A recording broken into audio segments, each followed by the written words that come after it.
Hello friends, मैं मन्नू कुमार सिंह। स्वागत है आप सभी का मेरे यूट्यूब चैनल पे। आज हम लोग इनऑर्गेनिक केमिस्ट्री से मल्टीपल चॉइस क्वेश्चन का अध्ययन करेंगे। ठीक है, जो बीएससी पार्ट 2 के लिए होगा। मुख्य रूप से हम कोऑर्डिनेशन केमिस्ट्री अर्थात कोऑर्डिनेशन कंपाउंड का कुछ इंपॉर्टेंट मल्टीपल चॉइस क्वेश्चन का अध्ययन करेंगे। तो चलिए वीडियो को स्टार्ट करते हैं, आगे बढ़ते हैं। आगे बढ़ने से पहले मैं एक रिक्वेस्ट करूंगा आप सभी से कि आप ज़्यादा से ज़्यादा आप हमारे टेलीग्राम चैनल से जुड़ें। जो टेलीग्राम लिंक हमारा जो आपकी स्क्रीन के सामने दिख रहा है वही है हमारा टेलीग्राम लिंक। ठीक है, आगे देखते हैं, पहला क्वेश्चन पे चलते हैं। आज का जो पहला क्वेश्चन है ये रहा आपकी स्क्रीन के सामने। पहला क्वेश्चन कह रहा है the total number of ion in the complex cobalt NH3 का whole 6 coordination sphere Cl3 as determined by the conductometric measurement. मतलब कोबाल्ट अमोनियम का होल 6 और क्लोराइड आयंस में कंडक्टोमेट्रिक मेजरमेंट के द्वारा कितने आयंस पाए जाएंगे। तो इस क्वेश्चन का जो सही जवाब होगा, जो ऑप्शन नंबर हमारा ऑप्शन नंबर ए, 4 आयंस होंगे। क्या होंगे हमारे 4 आयंस होंगे। ठीक है, डिस्क्रिप्टिव जानकारी के लिए आप हमारे यूट्यूब चैनल से जुड़े रहें। इसकी पूरी जानकारी अंत में आपको दे देंगे। ठीक है, तो इस हिसाब से हम इस क्वेश्चन का मतलब क्वेश्चन नंबर 1 का जो करेक्ट आंसर होगा उसमें क्या होंगे 4 आयंस, मतलब ऑप्शन ए सही होगा। ठीक है, नेक्स्ट क्वेश्चन की ओर देखें तो नेक्स्ट क्वेश्चन हमारा है दूसरा। कह रहा है in which of the following coordination compound the magnetic moment value will be maximum. मतलब इन सभी में, इन चारों कोऑर्डिनेशन कॉम्प्लेक्स में किसकी मैग्नेटिक मोमेंट सबसे अधिक होगी। तो आप कैलकुलेट कर सकते हैं मैग्नेटिक मोमेंट, क्या ए की होगी, बी की होगी, या सी की होगी, या डी की होगी। तो सीधे हम आंसर की तरफ जिक्र करेंगे, जो इसमें सबसे अधिक मैग्नेटिक मोमेंट होगी किसकी होगी, ऑप्शन नंबर डी की होगी। किसकी होगी, ऑप्शन नंबर डी की होगी। जो हमारा क्या है, आयरन और वाटर का होल 6 कोऑर्डिनेशन स्फीयर और SO4, मतलब हमारा ऑप्शन डी बिल्कुल ही करेक्ट होगा। इसकी मैग्नेटिक मोमेंट क्या होगी, सबसे हाई होगी। ठीक है, क्वेश्चन नंबर तीसरा देखेंगे। कह रहा है inner orbital complexes are formed when the ligand is, मतलब कह रहा है कि इनर ऑर्बिटल कॉम्प्लेक्सेस बनते हैं जब लिगैंड कैसा होता है, वीक होता है। मतलब ए ऑप्शन क्या है, स्ट्रांग होता है, वीक होता है, या कह रहा है फ्लोरीन आयन हो या वाटर आयन हो। तो अगर इसमें कहें तो जो स्ट्रांग फील्ड लिगैंड होते हैं उनके केस में इनर ऑर्बिटल कॉम्प्लेक्सेस बनते हैं। अतः हमारा ऑप्शन नंबर ए, मतलब ए बिल्कुल ही सही है। ऑप्शन नंबर ए क्या है, बिल्कुल ही सही है। क्वेश्चन नंबर 4 की तरफ बढ़ते हैं। कह रहा है विच of the following complex ion exhibit optical isomerism. मतलब इसमें से कौन सा कॉम्प्लेक्स आयन ऑप्टिकल आइसोमेरिज्म देता है। ऑप्टिकल आइसोमेरिज्म क्या ए देता है, बी देता है, सी देता है कि डी देता है। तो अगर देखा जाए तो सीधे हम आंसर की तरफ जिक्र करेंगे। जो ऑप्टिकल आइसोमेरिज्म है वो कॉम्प्लेक्स जो हमारा ए है इसी में मिलता है। मतलब कह सकते हैं कि जो ऑप्टिकल आइसोमेरिज्म है वो ऑप्शन नंबर ए वाले कॉम्प्लेक्स में मिलेगा। अतः हम कह सकते हैं कि इसमें जो ऑप्शन ए है, मतलब फोर्थ का जो ऑप्शन ए है वो क्या है, करेक्ट है। ठीक है, क्या है हमारा, सिस कोबाल्ट इथाइलिन डाइएमीन का होल ट्वाइस और क्लोराइड आयन। क्लोराइड पे मतलब कोऑर्डिनेशन स्फीयर के बाहर क्या है, पॉजिटिव चार्ज है। ठीक, नेक्स्ट हमारा है पांचवा क्वेश्चन। पांचवा है in square planar field the 3D orbital will be split into. मतलब स्क्वायर प्लेनर फील्ड में जो 3D ऑर्बिटल होता है टूटता है 2 लेवल में, 3 लेवल में, 4 लेवल में, या 5 लेवल में। तो इसका सीधे आंसर पे हम जाएंगे तो क्या होता है, वो 2 लेवल में, 3 लेवल में टूटता है। मतलब हमारा जो पाँचवें का करेक्ट आंसर होगा वो क्या होगा, बी होगा। ठीक है, नेक्स्ट क्वेश्चन हमारा 6 नंबर कह रहा है match the list first with list second and select the correct answer using the answer code given below. मतलब लिस्ट 1 का मिलान लिस्ट बी से करना है, जो इसका आंसर कोड नीचे दिया गया है। ठीक है, तो देखिए पहला कॉम्प्लेक्स मतलब ए के लिए क्या कहा गया है, ए के लिए आपका कहा गया है जिंक अमोनियम का क्या है, मतलब NH3 का क्या है, होल 4 और इसका पावर 2 है। ठीक है, मतलब कोऑर्डिनेशन स्पीड क्या है, पावर 2 है। इसमें कह रहा है कि पैरामेट्रिक सीधे ऑप्शन पे जाएंगे, आप इसको सॉल्व कर सकते हैं, इतना आप लोग को बताया गया है। ठीक है, तो इसका मतलब करेक्ट आंसर जो होगा जो सीधे सीधे जाएगा किसके साथ, ऑप्शन नंबर डी के साथ। मतलब क्या होगा कि जो हमारा पहला होगा वो क्या होगा, सीधे सीधे क्या होगा, जो पहला है वो हमारा सीधे होगा आपका तीसरे से मिलान करेगा। मतलब क्या होगा, वो डायामैग्नेटिक होगा। ठीक है, उसके बाद से क्या है, बी जो है हमारा क्या होगा, वो भी डायामैग्नेटिक होगा। ठीक है। अब सी की बात कर ले तो सी क्या होगा, पैरामैग्नेटिक, और हमारा डी भी क्या होगा, पैरामैग्नेटिक। ठीक है, तो इस हिसाब से हमारा क्या होगा, ऑप्शन नंबर डी जो है वो सही होगा। अगले क्वेश्चन की ओर बढ़ते हैं। 7 नंबर क्वेश्चन कह रहा है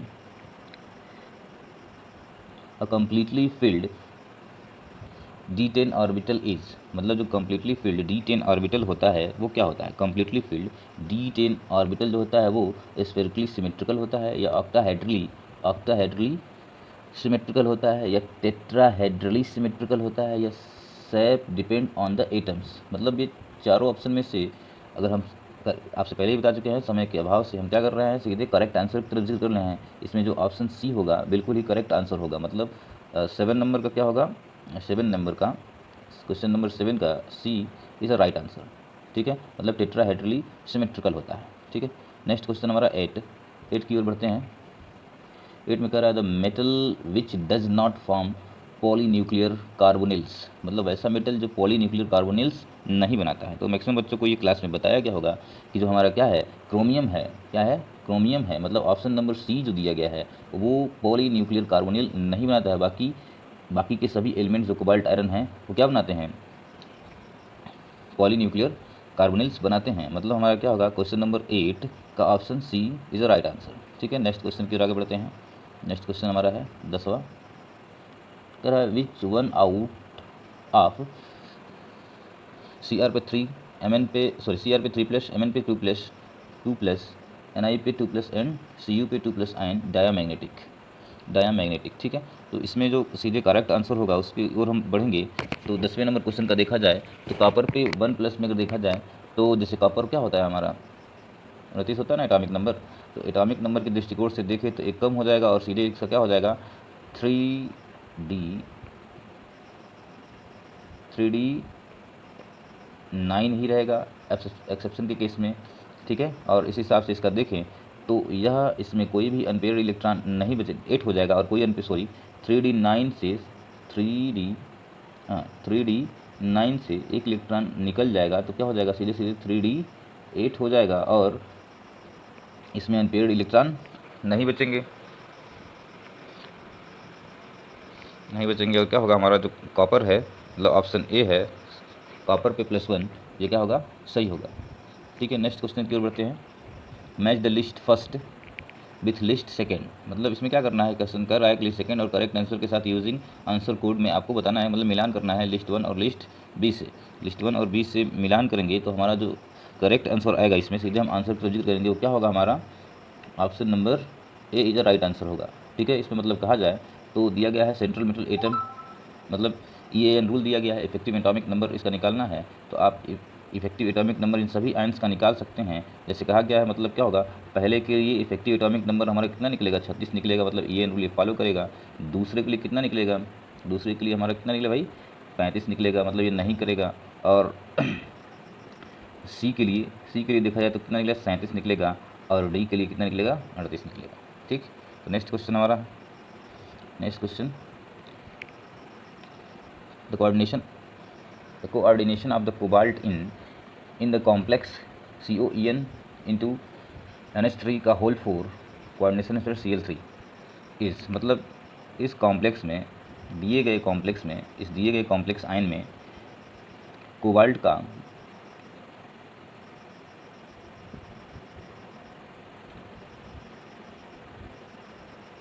का कोऑर्डिनेशन नंबर क्या होगा। ठीक है, यही ना है, मतलब कोऑर्डिनेशन नंबर पूछा गया किसका, कोबाल्ट का। ठीक है, तो कितना होगा भाई, बताइए, कमेंट करिए आप लोग, कितना होगा। देखिए इसमें जो EN है, EN ये बाईडेंटेट लिगैंड है, क्या है, बाईडेंटेट लिगैंड है, मतलब ये 2 लोन पेयर इलेक्ट्रॉन डोनेट करेगा, और खुद अमोनिया क्या है, 4 है, मतलब एमीन क्या है, 4 है, NH3 कितना है, 4 है, तो कुल 2 और 4 मिला कितना हो जाएगा, 6। मतलब क्या होगा, ऑप्शन नंबर सी हमारा राइट आंसर, मतलब क्या हो जाएगा, ब्रह्मे का सी जो होगा करेक्ट आंसर होगा, ब्रह्मे का सी क्या होगा, करेक्ट आंसर होगा। ठीक है, आगे बढ़ते हैं। अगला क्वेश्चन 13 नंबर हमारा क्या है, the number of isomer of the complex ion COEN का होल ट्वाइस और Cl2 इस पे प्लस, मतलब कह रहा है कि इस दिए गए कोऑर्डिनेशन कॉम्प्लेक्स में कितने आइसोमर होंगे। ठीक है, तो आइसोमर की अगर हम बात कर लें तो इस दिए गए कॉम्प्लेक्स आयन में टोटल 3 आइसोमर होंगे। कितने होंगे? टोटल 3 आइसोमर होंगे। आप बना सकते हैं इसका, ठीक है। नेक्स्ट हमारा है 14, the conductivity measurement has saw that in the complex, in the complex, मतलब ये जो हमारा कॉम्प्लेक्स है इसमें कंडक्टिविटी मेजरमेंट सॉ दैट क्या करता है? Total number of ions. Conductivity measurement के द्वारा इस दिए गए कोऑर्डिनेशन कॉम्प्लेक्स में कितने नंबर ऑफ आयंस प्रेजेंट हैं। तो देखा जाए तो इसमें ऑप्शन नंबर सी जो है राइट होगा, क्योंकि इसमें कितने आयंस होंगे? 3 आयंस होंगे। कितने आयंस होंगे? 3 आयंस, मतलब 3 आयंस इसमें प्रेजेंट होंगे। Option number C is the right answer, ठीक है। 15 क्वेश्चन पे आते हैं। Which one of the following complex has effective atomic number different from the rest of the following, मतलब इसमें से वो कौन सा कॉम्प्लेक्स है जिसकी इफेक्टिव EAN रूल या इफेक्टिव एटॉमिक नंबर अन्य से भिन्न है। तो आप निकाल सकते हैं। हम सीधे आंसर की तरफ चलेंगे, ठीक है। जो डी वाला ऑप्शन है, डी वाला, इसका अन्य से भिन्न क्या होगा? इफेक्टिव एटॉमिक नंबर होगा, ठीक है। नेक्स्ट क्वेश्चन हमारा है 16, विच one of the following is correctly match, मतलब इनमें से कौन सा करेक्टली मैच कर रहा है? कर रहा है square planar complex high spin में होते हैं, ठीक है। उसके बाद अगला क्या कर रहा है? Weak field octahedral complex of D4, D5, D6 and D7 configuration low spin के होते हैं। स्ट्रॉन्ग फील्ड ऑक्टाहेड्रल कॉम्प्लेक्सेस ये D4, D5, D6 and D7 क्या होते हैं? कन्फिग्रेशन मतलब में होते हैं। उनकी डेल्टा SP से वैल्यू क्या होती है? कम होती है। और अगला क्या है? टेट्राहेड्रल कॉम्प्लेक्सेस डेल्टा T क्या होती है? डेल्टा T लेस देन किससे होती है? डेल्टा O से। तो इसमें अगर हम सही जवाब की ओर जिक्र करें तो इसका जो 16 नंबर क्वेश्चन का जो सही आंसर होगा वो क्या होगा? ऑप्शन नंबर डी, मतलब कह रहा है टेट्राहेड्रल कॉम्प्लेक्स में डेल्टा T छोटा होता है और डेल्टा O क्या होता है? बड़ा होता है। यह क्वेश्चन आपको अलग अलग परीक्षाओं में बार बार पूछा गया है, ठीक है। जैसे देखिए यहाँ PGT में पूछा गया है, ठीक है। 17 नंबर क्वेश्चन की तरफ बढ़ते हैं। Which one of the following complex has highest molar conductance, मतलब इनमें से वो कौन सा कॉम्प्लेक्स है जिसके पास हाईएस्ट क्या है? मोलर कंडक्टेंस है। तो सीधा आंसर की तरफ देखते हैं कि ऑप्शन ए होगा कि बी होगा अथवा सी होगा या डी होगा। तो इसका जो करेक्ट आंसर होगा वो ऑप्शन ए होगा, ठीक है। इसमें जो कोबाल्ट Cl3 6NH3 है, इसकी जो मोलर कंडक्टेंस होगी वो क्या होगी? सबसे अधिक होगी। अतः मतलब 17 नंबर क्वेश्चन का ए जो ऑप्शन है वो करेक्ट आंसर है, ठीक है। नेक्स्ट क्वेश्चन 18 की तरफ बढ़ते हैं हम। 20 क्वेश्चन का सीरीज रहा है आज का। अगला क्वेश्चन आपका है, which statement is true for potassium hexacyanoferrate third, मतलब इनमें से कौन सा स्टेटमेंट सही है potassium hexacyanoferrate third on the basis of VSEPR theory, मतलब पोटेशियम हेक्साफेरोसाइनेट के टर्म में वेस्पर थियरी के आधार पे वैलेंस बॉन्ड थियरी के आधार पे, वेस्पर थियरी माफ कीजिएगा, वैलेंस बॉन्ड थियरी के आधार पे सही है। तो देखा जाए तो इसमें it is diamagnetic, it is white, तो देखिए तो बिल्कुल ये कलर नहीं बताता, ये नहीं होने वाला है, ठीक है। It is not a complex compound, ये भी गलत है। It is not a complex compound, it is paramagnetic, मतलब ऑप्शन ए और ऑप्शन बी में ही कोई सही होगा। मतलब अगर देखा जाए तो इस क्वेश्चन का जो राइट आंसर होगा ऑप्शन ए और ऑप्शन डी में देखा जाए तो ऑप्शन डी जो है इसका राइट आंसर होगा। मतलब कह रहा है कि it is diamagnetic, it is paramagnetic, जो हमारा पोटेशियम हेक्सासाइनोफेरेट थर्ड है वो क्या होगा? डायामैग्नेटिक इन नेचर होगा, ठीक है। आप जानते हैं वैलेंस बॉन्ड थ्योरी कलर के बारे में, मतलब वाइट के बारे में नहीं बताएगा और कॉम्प्लेक्स कंपाउंड को एक्सिबिलिटी के बारे में नहीं बताएगा, ठीक है। नेक्स्ट क्वेश्चन हमारा क्या है? Select the correct answer from the following for coordination compound, मतलब कोऑर्डिनेशन कंपाउंड के लिए करेक्ट स्टेप। अगले क्वेश्चन की तरफ हम बढ़ेंगे। Select the correct answer from the following of coordination compound, ठीक है। मतलब कोऑर्डिनेशन कंपाउंड के तथ्य के रूप से अगर देखा है तो कौन सा इसमें स्टेटमेंट सही? ऑप्शन ए में कह रहा है primary valency of the metal are directional, मतलब ये बर्नर्स का पोस्टुलेट्स आप पढ़ेंगे, डायरेक्ट उससे क्वेश्चन है। Secondary valency of the metal are directional, ठीक है, या बोथ, मतलब प्राइमरी और सेकेंडरी दोनों ही डायरेक्शनल होती है, नन ऑफ दिस। तो मतलब इसमें देखा जाए तो इस क्वेश्चन का जो राइट आंसर होगा वो क्या होगा? आप जानते हैं सभी लोग कि जो सेकेंडरी वैलेंसी होती है, क्या होती है? जो सेकेंडरी वैलेंसी होती है वो मेटल की क्या होती है? डायरेक्शनल होती है। मतलब क्या होगा? क्वेश्चन नंबर जो हमारा 19 है, 19, उसका option B is a right answer. ये बेस्पर थी, सॉरी बार बार बेस्पर ही आ रहा है। जो आपका वर्नर्स का पास्टुलेट्स या वर्नर्स थियरी है उसमें आपको बताया गया पास्टुलेट्स में कि secondary valency of the metal are directional. ठीक है, लास्ट क्वेश्चन आज का देखेंगे। The correct IUPAC name of the